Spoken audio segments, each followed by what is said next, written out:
ইসলাম ক্ষমতাচ্যুত এই জন্য যেহেতু আপনি ফজর নামাজ পড়েন না সেই জন্য। ইসলাম ক্ষমতাচ্যুত এই জন্য যেহেতু আপনি মুসলমান হয়ে কোরআন বুঝেন না সেই জন্য। ইসলাম ক্ষমতাচ্যুত এই জন্য যেহেতু আপনি জিহাদ ছেড়ে দিয়েছেন, দাওয়াত ছেড়ে দিয়েছেন, আকীদা বুঝেন না। তো আপনি চাইতেছেন গণতন্ত্র, আবার স্বপ্ন দেখেন ইসলাম বিজয় হবে, এটা হলো নি। সিরত ছাড়া মুক্তি আছে আমাদের? আমরা বিজয় চাই কিনা? বিজয় চাই কিনা? আমরা বিজয় হতে চাই কিনা? তাহলে অবশ্যই কোন পথে হাঁটতে হবে? সিরতের পথে হাঁটতে হবে। তার জন্য ঘরে ঘরে কোরআনের আওয়াজ চালু করতে হবে, ঘরে ঘরে কোরআনের চর্চা করতে হবে, ফজর নামাজে মুসল্লি বাড়তে হবে। দাওয়া মুমিনকে বলবো, আপনারা সকালে কি করবেন? ফজর ক্যাম্পেইন করবেন। প্রথম যুদ্ধ শুরু হবে ফজর সালাত থেকে ইনশাআল্লাহ আজিজ। আমাদের এলাকার মহল্লার মসজিদগুলোকে মুসল্লি দিয়ে ভর্তি করতে হবে এবং প্রত্যেকটা মাদেরকে, বোনদেরকে, মেয়েদেরকে ফজর সময় ডেকে দিতে হবে। ফজর আমরা জাগবো ইনশাআল্লাহ, আরেকদিন দুপুরে গিয়ে, রাত্রে গিয়ে এবং আসর সময় গিয়ে বাইতুল মুকাদ্দাস বা বাবরি মসজিদে পৌঁছে যাবো আমরা ইনশাআল্লাহ আজিজ। এমন এক ইসলাম আগামীতে রাজনৈতিকভাবে, সামরিকভাবে সারা দুনিয়াতে বিজয় হবে, এটা আশা করা যায় কিনা?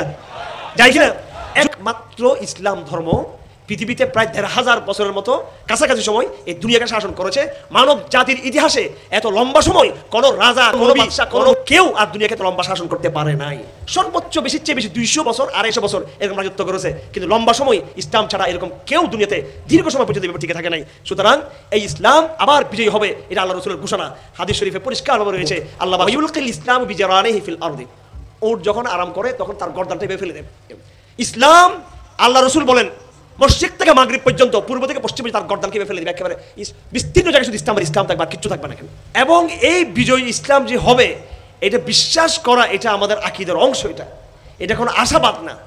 হিন্দুরা আশা দেখে যে গ্রেট ইন্ডিয়া হবে, বৃহত্তর হিন্দুস্তান প্রতিষ্ঠা হবে, এটা স্বপ্ন, এটা দুঃস্বপ্ন, এটা কল্পনা।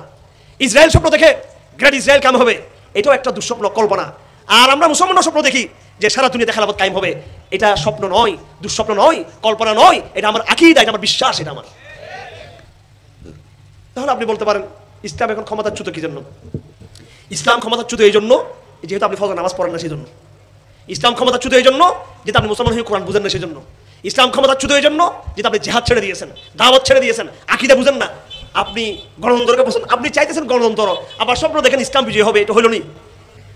কাজ করি পাশ্চাত্যের পদ্ধতিতে, আবার স্বপ্ন দেখি ইসলামের বিজয়ের। এই জন্য আমরা ইসলাম বিজয়কে দেখতে পারি না। রাত অনেক হয়ে গেছে, বৃষ্টি পড়তেছে সম্ভবত, আমি আর কথা দীর্ঘায়িত করবো না। আমার ভাইয়েরা, আমার আপনার শপথ হবে আল্লাহ রাসূলের সিরতকে আমরা জাগ্রত করার চেষ্টা করবো।